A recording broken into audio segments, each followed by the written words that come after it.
देश में सरकार 10 जनवरी से कोरोना वैक्सीन की बूस्टर डोज देने जा रही है, जिसे भारत में प्रिकॉशन डोज कहा जाएगा।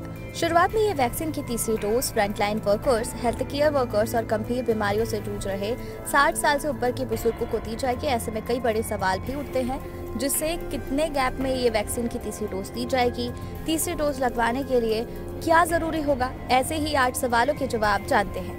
पहला, भारत में बूस्टर डोज किसे लगेगी, कैसे लगेगी? फिलहाल कोरोना वैक्सीन की बूस्टर डोज, जिसे प्रिकॉशन डोज कहा जा रहा है, वो हेल्थ केयर वर्कर्स और फ्रंटलाइन वर्कर्स के अलावा बीमारियों से जूझ रहे बुजुर्गों को लगाई जाएगी। इससे लगाने का तरीका अलग नहीं होगा।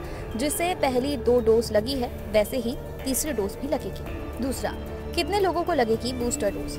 कोरोना से सीधी लड़ाई लड़ रहे फ्रंटलाइन वर्कर और हेल्थ केयर वर्कर्स को प्रिकॉशन डोज लगाई जाएगी। इनकी संख्या करीब 3 करोड़ है। इनके अलावा 60 साल से ऊपर के ऐसे बुजुर्ग जिन्हें कोई गंभीर बीमारी है, वो भी डॉक्टर की सलाह पर तीसरी डोज ले सकते हैं। हालांकि बुजुर्गों के लिए ये वैकल्पिक है। तीसरा, अगर कोई बीमारी नहीं है तो फिर भी लगवा सकते हैं तीसरी डोज? नहीं, 60 साल से ऊपर के सिर्फ उन्हीं बुजुर्गों को तीसरी डोज लगाने का विकल्प है जो किसी गंभीर बीमारी से जूझ रहे हैं। नेशनल हेल्थ अथॉरिटी के CEO डॉक्टर RS शर्मा ने न्यूज एजेंसी को बताया कि प्रिकॉशनरी डोज के लिए कोमोबिडिटी सर्टिफिकेट की जरूरत है। अगर आपको डायबिटीज, कैंसर, सांस लेने में दिक्कत, कार्डियोवास्कुलर डिजीज जैसी गंभीर बीमारी है तो तीसरी डोज ले सकते हैं। बच्चों को टीका, बुजुर्गों को बूस्टर, जाने भारत के पास कहां से आएगी वैक्सीन? चौथा, कितने अंतर से लगेगी तीसरी डोज?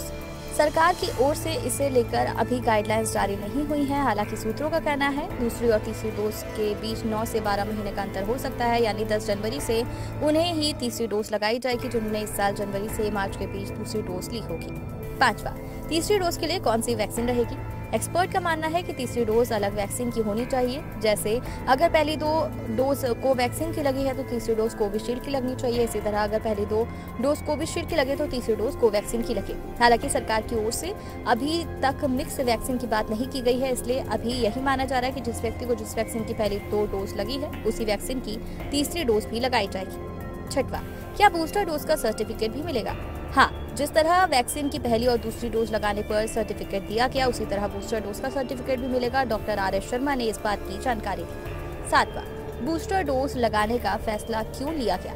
दुनिया भर के वैज्ञानिक चेता चुके हैं कि कोरोना के खिलाफ वैक्सीन से बनी इम्यूनिटी कुछ महीनों बाद कम होने लगती है। ऐसे में वैक्सीन की बूस्टर डोज जरूरी है। कोरोना के नए ओमिक्रॉन वेरिएंट ने इसकी जरूरत और बढ़ा दी है, क्योंकि नया वेरिएंट वैक्सीनेटेड को भी शिकार बना रहा है। क्योंकि कोरोना के सबसे ज्यादा खतरा बुजुर्गों और हेल्थलाइन फ्रंटलाइन वर्कर्स को है, इसलिए इन्हें तीसरी डोज लगाई जा रही है।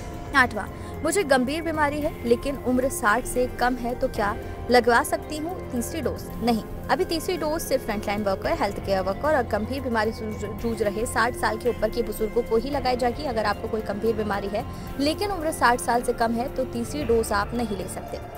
कोरोना और वैक्सीनेशन से जुड़ी जानकारी के लिए हमारे चैनल को सब्सक्राइब कर लीजिए।